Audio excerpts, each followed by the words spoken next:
Welcome to my YouTube channel immerse classes. তো বন্ধুরা, তোমরা যারা আগামী 30শে জানুয়ারি ওয়েস্ট বেঙ্গল পুলিশের ইমার্জেন্সি বিভাগ এবং ওয়াটার উইংসের এক্সাম দেবে, তোমাদের জন্য আজকে আরও একটি গুরুত্বপূর্ণ প্র্যাকটিস সেট নিয়ে চলে এসেছি, যেখানটায় মোস্ট ইম্পর্টেন্ট গুরুত্বপূর্ণ বাছাই করা ভালো ভালো কোশ্চেন নিয়ে আলোচনা করব। তোমরা ভিডিওটি না টেনে শেষ অবধি দেখতে থাকো। অবশ্যই এই ভিডিওটি তোমাদের জন্য হেল্পফুল হবে। তো শুরু করা যাক আজকের প্রশ্নোত্তর পর্ব। আমাদের প্রথম কোশ্চেন কি বলেছে? ব্রিটিশ ভারতের ইতিহাস।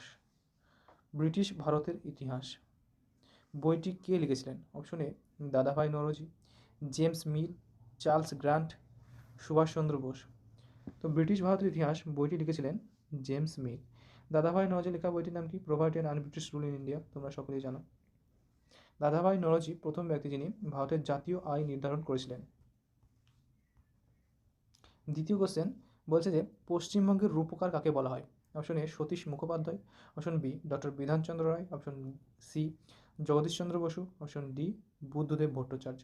পশ্চিমবঙ্গের রূপকার বলা হয় ডক্টর বিধানচন্দ্র রায়কে। পরবর্তী কোশ্চেন, কাদম্বরী গ্রন্থের রচয়িতাকে? Option A Banabhatta, option B Ravikirti, option C Megasthenes, option D Kalhana. তো কাদম্বরী গ্রন্থের রচিত হলেন অপশন এ বাণভট্ট। রবিকীর্তির লেখা বইটির নাম কি? আইহোল প্রশস্তি। আইহোল প্রশস্তি, যেখানে দ্বিতীয় পুলকেশীর রাজত্বকাল সম্পর্কে বলা হয়েছে। মেগাস্তিনিসের লেখা বইটির নাম ইন্ডিকা। তোমরা সকলে জানো চন্দ্রগুপ্ত মৌর্যের শাসনকাল সম্পর্কে বিস্তারিতভাবে আলোচনা করা হয়েছে। কলহন রাজতরঙ্গিনী, যেখানে কাশ্মীরের ইতিহাস সম্পর্কে আলোচনা করা হয়েছে। Next question, Atal pension Yojana কত সালে আরম্ভ করেন? Option A 2017, option B 2018, option C 2019, option D 2015। তো অটল পেনশন যোজনা প্রধানমন্ত্রী নরেন্দ্র মোদী 2015 সালে কলকাতাতে সর্বপ্রথম স্টার্ট করেছিলেন। নেক্সট কোশ্চেন, অশোকের শিলালিপি কে পাঠ উদ্ধার করেছিলেন? Option A Alexander Cunningham, option B James Prinsep, option C Max Muller, option D Wheeler. তো অশোকের শিলালিপি পাঠ উদ্ধার করেছিলেন জেমস প্রিন্সেপ। কত সালে? 1837 সালে। Next question, national youth day অর্থাৎ জাতীয় যুব দিবস কত তারিখে পালন করা হয়? 10ই ফেব্রুয়ারি, 12ই জানুয়ারি, 23শে ফেব্রুয়ারি, 28শে ডিসেম্বর।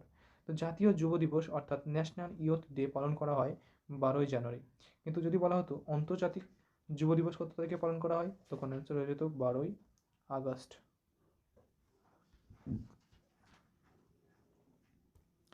রেগুলেটিং অ্যাক্ট কোন বছর প্রবর্তিত হয়? 1771, 1772, 1773, 1717। রেগুলেটিং অ্যাক্ট 1773 সালে ওয়ারেন হেস্টিংয়ের আমলে রেগুলেটিং অ্যাক্টটি পাশ হয়েছিল।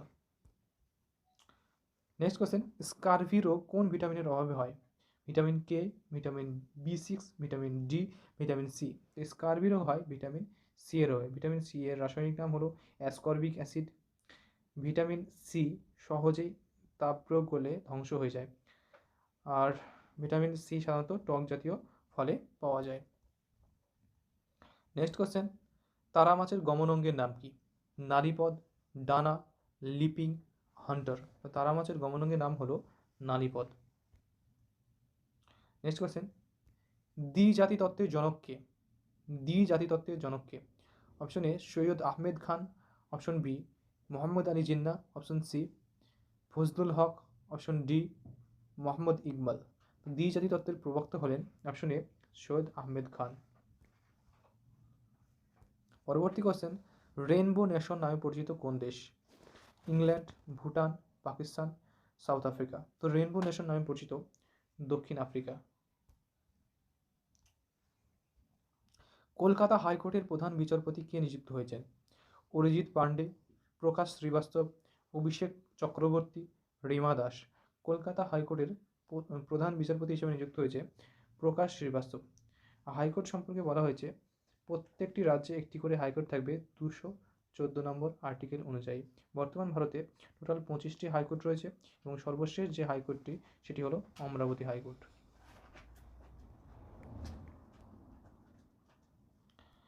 পশ্চিমবঙ্গে বিধান পরিষদ কত সালে বিলুপ্ত হয়েছিল? 1959, 1973, 1969, 2021। পশ্চিমবঙ্গে বিধান পরিষদ বিলুপ্ত হয়েছিল 1969 সালে।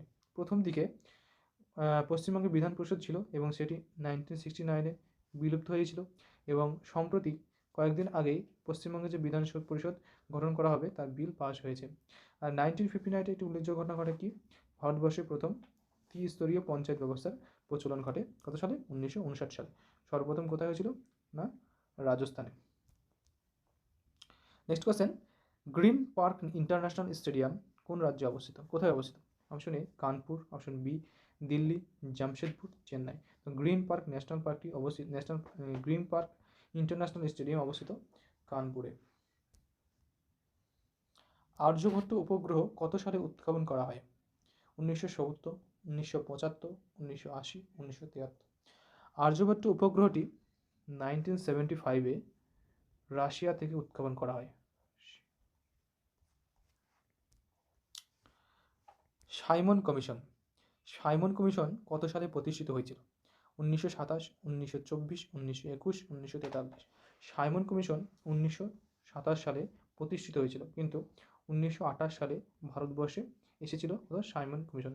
সাইমন কমিশনের যে কটি মেম্বার ছিল সবকটি ছিল ব্রিটিশ মেম্বার, কোনো ভারতীয় মেম্বার না থাকায় সাইমন কমিশনারকে ভারতরা কি এখান থেকে ভারতবর্ষ থেকে হটিয়ে দেওয়ার ডাক দিয়েছিলেন, go back to Simon. Next question, ভারতের কেন্দ্রীয় পাট গবেষণাগারটি কোন রাজ্যে অবস্থিত? মেঘালয়, দিল্লি, ঝাড়খণ্ড, পশ্চিমবঙ্গ। এক্ষেত্রে সঠিক উত্তর হয়ে যাবে অপশন ডি, পশ্চিমবঙ্গ। গণপরিষদের স্টিয়ারিং কমিটির চেয়ারম্যান কে ছিলেন? Option A B R Ambedkar, option B Jawaharlal Nehru, option C Rajendra Prasad, option D Mahatma Gandhi. গণপরিষদের স্টিয়ারিং কমিটির সদস্য ছিলেন ডক্টর রাজেন্দ্র প্রসাদ। এই রাজেন্দ্র প্রসাদ আরও একটি কমিটির সদস্য ছিলেন, সেটি হলো পতাকা কমিটির। গণপরিষদের পতাকা কমিটির সদস্য ছিলেন doctor Rajendra Prasad. B R Ambedkar ছিলেন খসড়া কমিটির সদস্য ছিলেন তো বটে, কিন্তু খসড়া কমিটির চেয়ারম্যানও ছিলেন। এখান থেকে একটি মোস্ট ইন্টারেস্টিং জিনিস, এটি হলো Mahatma Gandhi. Very very important. Mahatma Gandhi একজন বিখ্যাত লোক, যিনি গণপরিষদের সাথে যুক্তই ছিলেন না, ভারতীয় সংবিধান তৈরির ক্ষেত্রে তিনি যুক্ত ছিলেন না। Very very important question. Next question, কোন বায়ুকে বাণিজ্য বায়ু বলা হয়? অপশন এ আয়ন বায়ু, মৌসুমী বায়ু, নিয়ন বায়ু, উপরে কোনোটিই নয়। তো বাণিজ্য বায়ু বলা হয় অপশন এ আয়ন বায়ুকে। এশিয়ান ডেভেলপমেন্ট ব্যাংক এর সদর দপ্তর কোন দেশে অবস্থিত? অপশন এ চীন, Bangladesh, Sri Lanka, Philippines. Asian development bank অর্থাৎ ADB, এটি 1966 সালে প্রতিষ্ঠিত হয়েছিল। এর সদর দপ্তর কোথায়? ফিলিপিন্স। নিচের কোনটিকে সুইসাইড ব্যাগ বলা হয়? রাইবোজোম, লাইসোজোম, সেন্ট্রোজোম, গলগি বড়ু। তো সুইসাইড ব্যাগ অর্থাৎ আত্মঘাতী থলি বলা হয় লাইসোজোমকে। রাইবোজোম প্রোটিন সংশ্লেষে সাহায্য করে। নেক্সট কোশ্চেন, মাতৃভাষা সংবাদপত্র আইন কে জারি করেছিলেন? Option A Raja Rammohan Roy, option B Warren Hasting, option C lord Curzon, option D lord Lytton. বলছে যে মাতৃভাষা সংবাদপত্র আইন এটি জারি করেছিলেন lord Lytton. Next question, important question, পশ্চিমবঙ্গে সর্বাধিক বৃষ্টিপাত ঘটে কিসের জন্য? অপশন এ দক্ষিণ পশ্চিম মৌসুমী বায়ু, অপশন বি ভারত মহাসাগরের বঙ্গোপসাগর শাখা, অপশন সি উত্তর পূর্ব মৌসুমী বায়ু, অপশন ডি আরব সাগরের ভারতীয় শাখা। তো পশ্চিমবঙ্গে সর্বাধিক বৃষ্টিপাত ঘটে ভারত মহাসাগরের বঙ্গোপসাগরের শাখা, বে বেঙ্গল শাখাটা সর্বাধিক বৃষ্টিপাত ঘটায় পশ্চিমবঙ্গে। নেক্সট কোশ্চেন, থমাস কাপ কোন খেলার সঙ্গে যুক্ত ছিলেন? Option A cricket, option B দাবা, option C badminton, option D basketball. তো থমাস কাপ কোন খেলার সাথে যুক্ত? ব্যাডমিন্টন খেলার সাথে যুক্ত। কলকাতা শহরটি কোন নদীর তীরে অবস্থিত? দামোদর, হুগলি, গঙ্গা, ব্রহ্মপুত্র। তোমরা সকলে এটি জানো, কলকাতা শহরটি হুগলি নদীর তীরে অবস্থিত। নেক্সট কোয়েশ্চেন, এক্স রশ্মি কে আবিষ্কার করেন? Thomson, Alexander cook, Röntgen, Thomas Edison. তো এক্স রশ্মি আবিষ্কার করেছিলেন রন্টজেন। আর যে থমসন কি আবিষ্কার করেছিলেন? ইলেকট্রন আবিষ্কার করেছিলেন। পরবর্তী কোশ্চেন, রাষ্ট্রপতি পদত্যাগ করতে চাইলে কার কাছে পদত্যাগপত্র জমা দিয়ে থাকেন? দেখো অপশনগুলি হলো প্রধানমন্ত্রী, রাষ্ট্রপতি, উপরাষ্ট্রপতি, প্রধান বিচারপতি, লোকসভার স্পিকারের কাছে। দেখো প্রেসিডেন্ট, আর একটা হচ্ছে ভাইস প্রেসিডেন্ট। প্রেসিডেন্ট যদি পদত্যাগ করতে চায় তাহলে সে পদত্যাগপত্র জমা দেবেন ভাইস প্রেসিডেন্টের কাছে, এবং ভাইস প্রেসিডেন্ট যদি পদত্যাগ করতে চান তাহলে তিনি প্রেসিডেন্সির কাছে পদত্যাগপত্র জমা দিয়ে থাকেন। তাহলে এক্ষেত্রে সঠিক উত্তর হয়ে যাবে অপশন বি, উপরাষ্ট্রপতি। আজকের শেষ কোশ্চেন কি বলছে, কোন রাজ্যকে ভারতের শস্যাগার বলা হয়? অপশনগুলি হলো হরিয়ানা, পাঞ্জাব, রাজস্থান, পশ্চিমবঙ্গ। তো ভারতের শস্যাগার বলা হয় পাঞ্জাব রাজ্যকে। তো বন্ধুরা আজকের ভিডিওটি এই পর্যন্তই। যদি এই ভিডিওটি তোমাদের ভালো লেগে থাকে অবশ্যই আমার চ্যানেলটিকে সাবস্ক্রাইব করে আমার পাশে থেকো, এবং একটি লাইক, কমেন্ট এবং শেয়ার করতে ভুলো না। আর আগামীতে আরও ভিডিও পেতে আমার চ্যানেলটিকে সাবস্ক্রাইব করে রাখো। আর ডেসক্রিপশন বক্সে আগের যে সমস্ত ক্লাসগুলি রয়েছে সমস্ত ক্লাসের প্লেলিস্ট আমি দিয়ে দিয়েছি, তোমরা ভিডিওগুলি পরপর দেখে নাও, অবশ্যই তোমাদের জন্য হেল্পফুল হবে। আজকের ভিডিওটি এই পর্যন্তই। Thanks for watching. দেখা হচ্ছে পরের ভিডিওতে।